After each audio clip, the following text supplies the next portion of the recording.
विलास गुले हत्या प्रकरणाला जवळजवळ 2 महिने झालेत आणि 2 महिन्यानंतर आणखीन पण जे आरोपी ज्यांच्याबद्दल गुले कुटुंबियाची मागणी आहे की त्यांना अटक व्हायला पाहिजे, ती झालेली नाही असं कुटुंबियाचा आरोप आहे. आणि पोलीस प्रशासनाने याबद्दल आपली भूमिका अगोदर स्पष्ट केली आणि त्याच्याचबरोबर हा तपास सीआयडीकडे गेलेला आहे. आणि त्या अनुषंगाने गुले कुटुंबीय म्हणजे बजरंग सोनवणे यांच्या म्हणजे सौरभ सोनवणे यांचं नाव पुरवणी यादीत आहे आणि त्यांची चौकशी व्हायला पाहिजे. या संदर्भामध्ये आपली मागणी पोलिसांसमोर प्रखरपणे मांडण्यासाठी या संदर्भात त्यांनी उपोषण 18 दिवस उपोषण केलं आणि त्या दरम्यान उपोषणाच्या दरम्यान विलास गुले यांच्या पत्नी यांनी विष पण प्राशन केले, हे आपण सगळ्यांनी पाहिलं.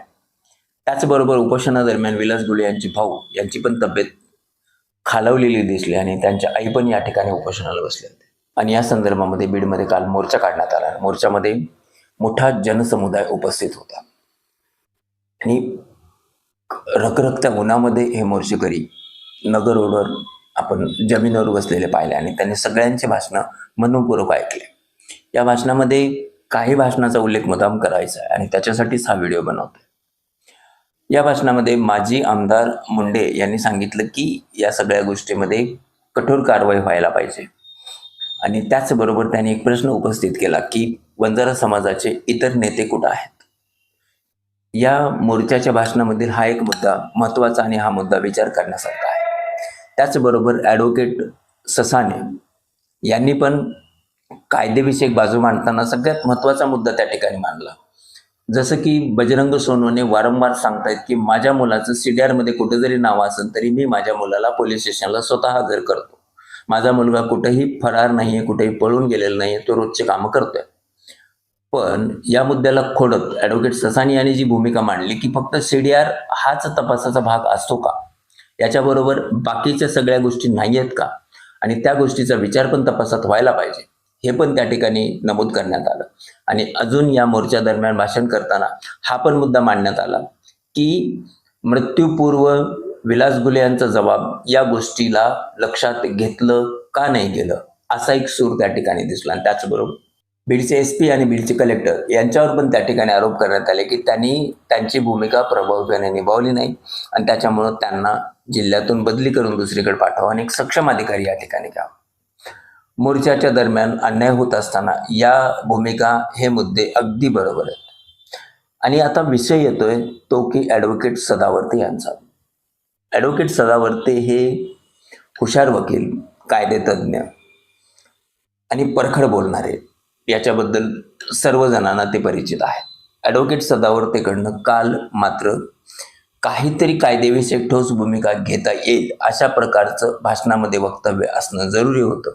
ठीक आहे, त्यांनी सांगितलं 8 दिवसामध्ये याच्याबद्दल कडक कारवाई व्हावी, जे काही कागदावर आहे त्यानुसार कारवाई व्हावी आणि ही जर कारवाई नाही झाली तर मात्र त्याचे परिणाम कडक आंदोलन वगैरे करून होतील. हे सगळं सांगत असताना ते वारंवार मनोज जरागे यांच्याबद्दल बोलत होते आणि हे मात्र कळलं नाही.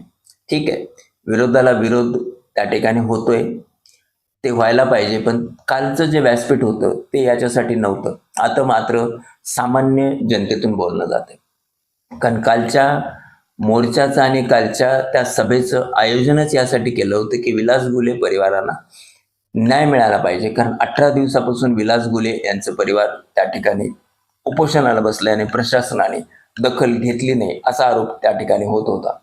मग या संदर्भात नेमकी कोणती ठोस भूमिका घेतली गेली हे मात्र त्या ठिकाणी जमलेल्या सामान्य जनतेला कळलं नाही. त्याच्यापेक्षा जर कायदेविषयक बऱ्याच गोष्टी बोलल्या असते, नेमकं नियोजन कसं करायचं हे बोलले असते, तर हे त्या सामान्य जनतेला भावलं असतं आणि त्यानुसार मार्गक्रमण आणि मार्गदर्शन पण मिळालं असतं. ठीक आहे, जाहीर सभेमध्ये नसन जरी बोलायचं तरी सदावर्ते साहेबांनी जर गुले कुटुंबियाला जरी या सगळ्या गोष्टीबद्दल सांगितलं असेल तरी चांगलं आहे, आनंद आहे, कारण त्या दृष्टीनेच न्याय मिळणार आहे. इथं कुठली जात, कुठला समाज यापेक्षा विलास गुले एक तरुण आणि त्यांची हत्या आणि त्यांच्यानंतर त्यांच्या परिवारावर होणारं जे दुःखाचा डोंगर पडलेला आहे, या सगळ्या गोष्टीचा विचार जातपात हे बाजूला ठेवूनच करायला पाहिजे. हे खरं आहे, सदावर्ते साहेब आपले हे खरं आहे, या प्रकरणामध्ये मनोज जरांगेंनी भाग घ्यायला पाहिजे होता, बिलकुल खरं आहे. या प्रकरणामध्ये बीड जिल्ह्याच्या पालकमंत्री तथा महाराष्ट्राच्या उपमुख्यमंत्री सुनेत्रा पवार 2 वेळेस बीडला आल्या. त्यांनी कमीत कमी घुले कुटुंबियाची भेट घेणं जरुरी होतं. अगदी बरोबर आहे. आणि त्याचबरोबर तुमच्या सुप्रिया सुळेताई असो किंवा अंजली दमाने असो, यांनी पण जसं इतर गोष्टीमध्ये बीड जिल्ह्यात सक्रिय भूमिका घेतली होती तशी भूमिका घ्यायला पाहिजे होती, हे पण अगदी खरं. आणि या दृष्टीने आवाज उठवायलाही पाहिजे होता, हे पण बिलकुल खरं. आपल्या भाषणामध्ये सदावर्ती साहेब आपण जे सांगितलं की सगळ्या सोशल मीडियावर एक संदेश ठेवा, जेणेकरून राजकीय पुढारी जे घाबरट असतात त्यांना हा संदेश जाईल आणि त्याच्यानंतर हे पुढारी या गोष्टीचा विचार करते. हे खेळी मात्र खूप चांगले वाटले, कारण याच्यामुळं कमीत कमी या विलास घुले प्रकरणाला कुठंतरी महत्त्व प्राप्त होईल आणि त्याच्यानंतर त्याच्यामध्ये निर्णय येण्यासाठी उपयुक्त पाऊल राहील ते. पण हे सगळं करत असताना मनोज जरांगे उपोषणादरम्यान काय करतात हे बोलायची तशी गरज नव्हती, असं सामान्य जनतेला वाटतंय.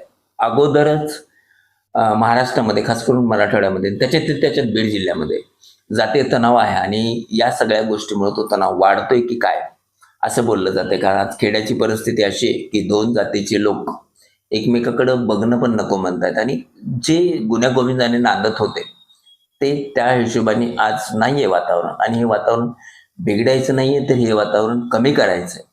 विलास घुले हत्या प्रकरण हे कुठल्याही जातीचं नसावं, ते एक माणूस म्हणून त्या ठिकाणी हत्या प्रकरणाला बघितलं जावं आणि त्याच्या जे कोणी दोषी आहेत त्यांना सजा व्हावी, हे मात्र प्रत्येकाच्या मनात आहे. पण याच्यामध्ये राजकीय वाक्य करून कोणाला तरी एक जणाला टार्गेट करून, म्हणजे याचा अर्थ मनोज जरांगे बोलत नाहीत असं नाही. मनोज जरांगे पण याच पद्धतीने बोलतात. या पद्धतीने बोलून नेमकं काय मिळणार आहे की एकमेकावर फक्त कुरघोडी करायची आहे, हा प्रश्न मात्र त्या ठिकाणी पडतोय. आपल्याच बाजूला विलास घुले यांच्या पत्नी उभारलेल्या होत्या आणि त्यांना त्या ठिकाणी पण चक्कर आली, आपण स्वतः पाहिलं. दुःख अतीव आहे त्यांच्याबरोबर, पण त्यांच्या दुःखाला कायदेविषयक मार्ग काढणं, प्रशासनावर दबाव आणणं, विविध राजकीय पक्षांना या ठिकाणी आणणं, हे सगळं बरोबर आहे. पण त्याच्यामध्ये टेंडर कसं मिळतं या सगळ्या गोष्टी काल त्या ठिकाणी सांगण्याची गरज नव्हती, असं मात्र लोकांचं म्हणणं आहे. आणि याविषयी दैनिक लोकप्रश्न परखड बोलतोय आणि याच्यानंतरही अशा प्रत्येक घटनेवर दैनिक लोकप्रश्न आपली भूमिका परखड व्यक्त करत. परत एकदा सांगतो, ॲडव्होकेट ससाने यांनी कायदेविषयक मुद्दा मांडला, माजी आमदार मुंडे यांनी पण याविषयी चांगलं मार्गदर्शन केलं. सदावर्ती साहेब आपले मुद्दे चांगले होते, पण बोलण्याच्या ओघामध्ये आपण जे काही पुढाऱ्यांचं त्या ठिकाणी काढलं, काही पुढाऱ्याबद्दल बोललात, ही खरंच त्या गोष्टीची गरज होती का? आणि त्या गोष्टीमुळं घुले कुटुंबियाला न्याय मिळण्यात किती मदत होईल, हा मात्र प्रश्न सामान्य जनतेच्या मनात पडतो. नमस्कार.